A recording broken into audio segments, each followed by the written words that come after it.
Don't Google yourself. Why? Because you may not like what you find. One day, I was bored and decided to search for my own name on Google.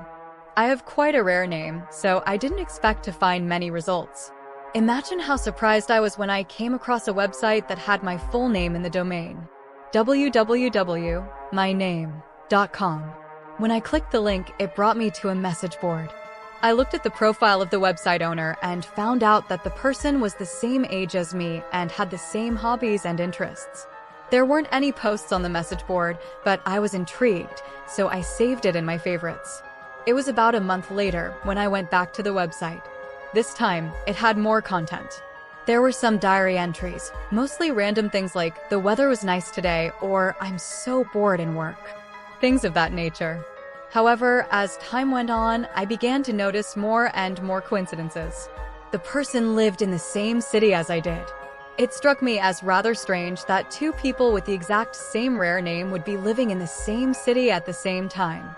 At one point, I noticed that the contents of the diary were quite similar to my own life.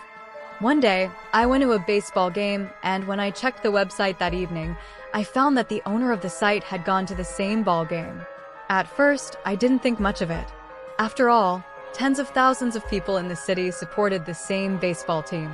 It began to seem like much more than a simple coincidence.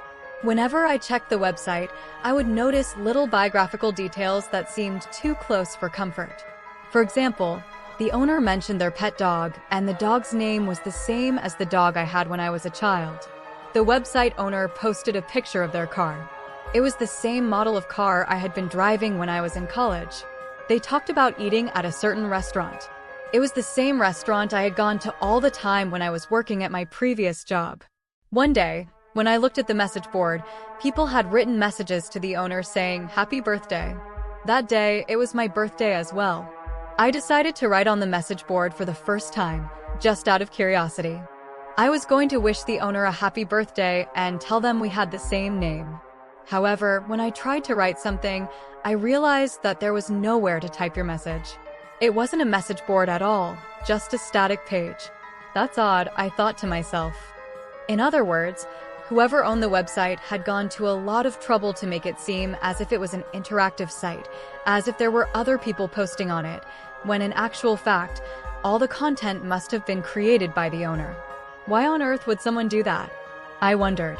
I decided to send an email to the owner. It read, "Hi there.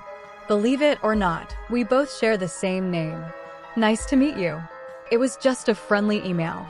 The next day, when I tried to look at the website, I discovered that it was gone. It seemed like it had been deleted. Then I opened my mailbox. There was one reply. When I looked at it, a chill ran down my spine. It just read, "Found you.